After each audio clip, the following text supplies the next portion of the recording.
So guys, welcome back to the channel. This is day 5 on Mull. Actually, no it's not. It's day 5, but I'm not on Mull.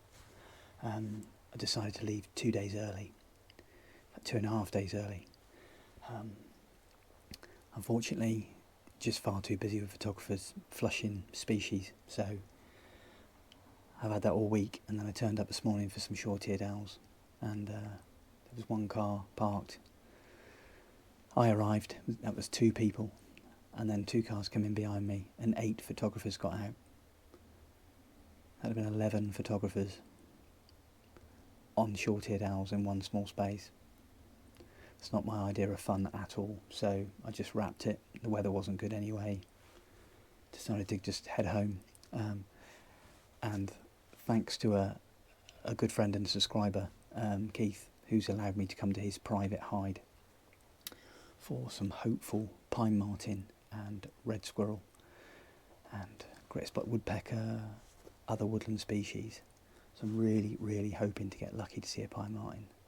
I've never really done pine marten hide photography before, so he's got an amazing setup here. A lovely old wall, very mossy wall. He's got some perches and posts.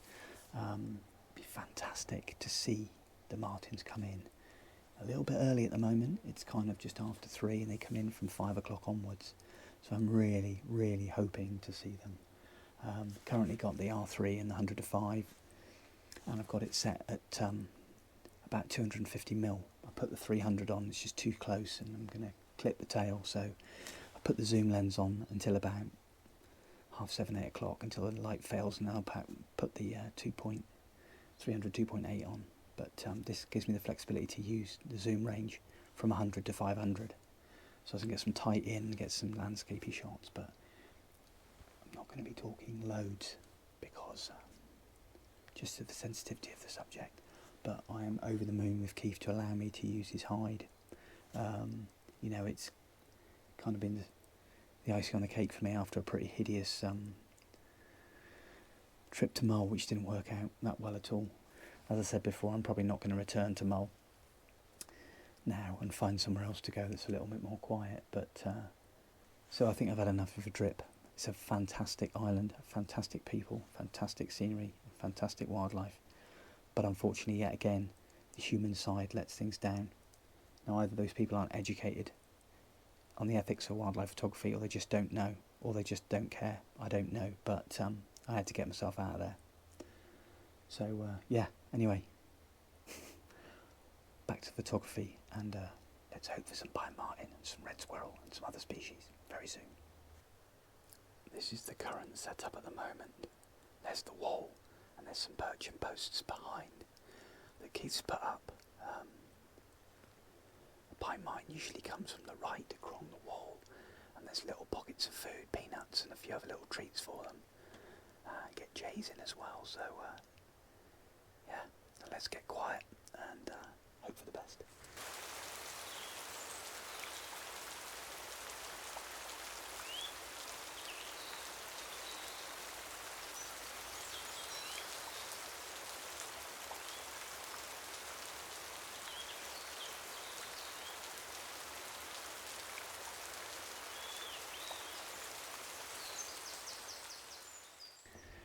So guys, just a quick tip really for hide photography is get in here nice and early before you know the subject's going to be out, and get everything laid out. At the moment I've got a spare GoPro battery, spare camera battery, the Velcro is open so it doesn't make noise. I've got a little bit of scarf scrim net on the bottom of the camera, which is on a beanbag, and as I pan, the camera doesn't rub against the shelf here, and the camera makes a noise and they get obviously spooked by it. Open a can of drink. Don't then open it when they arrive, because they could just be on their way in.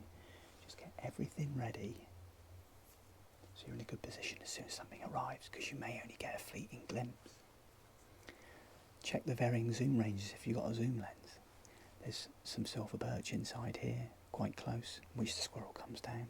You don't want to be cut short by fumbling around trying to get the zoom range. Just get one that's acceptable, get a few shots in the bag, and then you're good to go to play around with it again. But at least you've got a few shots safe. Same with the wall. get that average distance of a pine marten, length of a pine marten against the wall. Work out roughly where you want to be on your zoom range. Say I'm about 250mm. It should give nigh on a full frame shot, but then I can pull that back and do the rule of thirds, and then use different framing for different settings, using the moss on the wall. There's quite a nice backdrop here as well, because it's such a far distance from the wall and the subject to the background. You can get a nice diffused background even at f7.1 with this. I'm at f5 I think at the moment, because this is f4.5 to 7.1. It's obviously giving you that nice depth of field and that nice bokeh and blurred background. Just little things like that. Do a few test shots and just, keep thinking about possibilities. You're all ready to, good to go for when hopefully the subject turns up. Just a bit of practice really. Keith's got everything set up in here. He's got mossy spray, he's got bean bags, he's got a light, he's got juice, he's got some nice clicky chairs here. Awesome setup really. Gives me a few ideas for my woodland hide, which I'm going to start when I get home. Now the birds are pretty much through their nesting. But yeah, it's a great setup and very snuggy in here. It's really nice. So far I've got shots of a few great tits landing on the perch behind the wall. But it's still early days yet. Maybe time for to nab one of Keith's fizzy drinks there, I think, and sit back and wait for them to come. So it's gone a bit dark. We've just had 2 jays in and had a bit of a fight. Nice to see. I don't usually get this sort of close with jays because they're so skittish at home. It's got to keep your wits about you. There's great tits chaffinches, and usually you can hear the great tits alarm call when the jays are inbound. Gives you a bit of a fighting chance to get set up, but there's a choice of 2 perches here, and got to be quick because they don't hang around long. Fantastic though to see the jay. I'll just play a bit of footage there of the jay coming in. Hopefully that's come out okay. Such a wonderful bird. They do quite a bit of damage to the songbird population, but bloody intelligent, a crow family.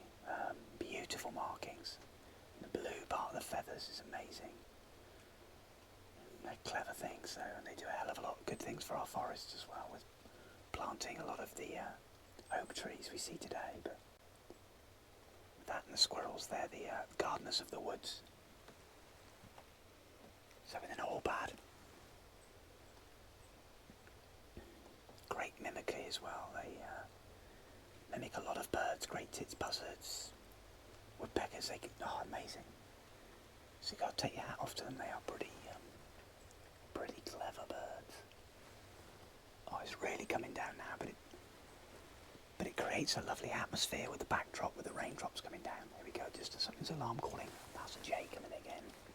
Oh, I missed it that time. If I can slow this down, it's going to come in again. They do a little jump. It's quite nice actually. If I can just capture it. I'm at ISO 8000. 1/1250th of a second. It's be interesting to see what that comes out like. Is it going to choose the other side this time? If you slow the shutter speed down to 1/60th, that'll then start to blur your rain shots. But you want the bird to stay fairly still, otherwise you're going to get a blurred bird. But it's all a bit of practice really. I like to push it to 1/50th if I can, but it's not easy.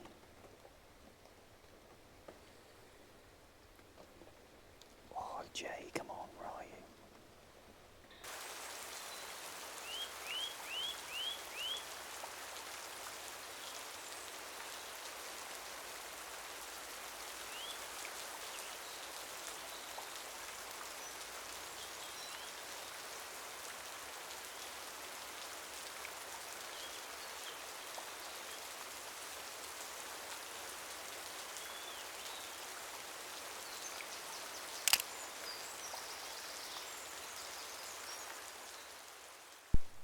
So unfortunately no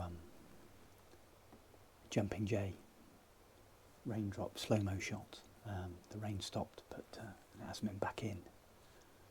Still, there's time, and there's probably more rain. So it's now 6:15 now, and had lots more jays in, which has been fun actually, just trying new things. Bit of jumping and mid-air shots, and a bit of wing flapping and stuff, so it's been quite nice. Had a tree creeper in on the silver birch, which was good, got a shot of that, but it's quite dark, so probably not that usable. Still no sign of the pine martins yet, usually between 5 and 7, so might not be the night, but I really hope it is, because I'm shooting with 100 to 500 at the minute at f7.1 for full reach, and I've got the 300 f2.8 prime there, which is obviously better in low light as the light fails, but I'm not going to be able to crop it, you know. I could end up sort of chopping the tail off, or just getting headshots, or no landscape shots, so I see the tree creeper again. It's a bit of a trade-off really. The camera can do high ISO, so we'll just have to see how that pans out. If not, I can drop to 1/60th of a second with the pine marten, as long as it's not moving too much. Just have to see how we go really. There's tons of chaffinches here. It's really pleasant though, it's a lovely location, and very, very quiet. So another 45 minutes and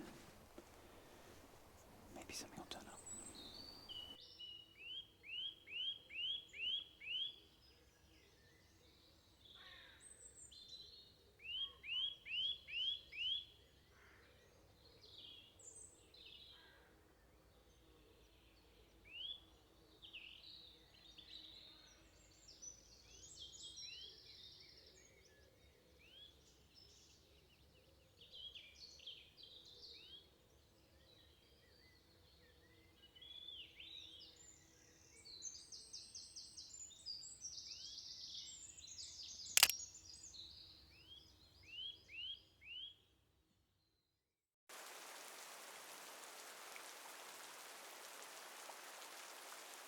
Well guys, that pretty much concludes the time in the hide here. Unfortunately, no pine marten. Bit of a shame, but can't win them all. I've had some great action with the jays. I've had the great spotted woodpecker in as well, with the young woodpecker feeding it on the stump, and got some great shots there as well. So, and some other bird species as well. So you know, it's been really, really good. The rain's come in now. It's hoofing it down out there, and I don't think any self-respecting pine marten's going to be coming here in the rain, so I'm going to wrap up now and head off, guys. But this is my last vlog from Scotland. It's been emotional in Mull, but thanks so much to Keith for allowing me to use his private hide. It really has made the end of my difficult trip that much better. So now I've got the long 660-mile drive back to Cornwall, but I think I'm going to check into a hotel locally and get a good night's sleep and get some food and a bath. So anyway guys, thanks for watching my Scotland adventure. Not what I had planned, but that's wildlife for you, and you got to make the best of it. So as always guys, thanks for watching, and I'll see you all next time.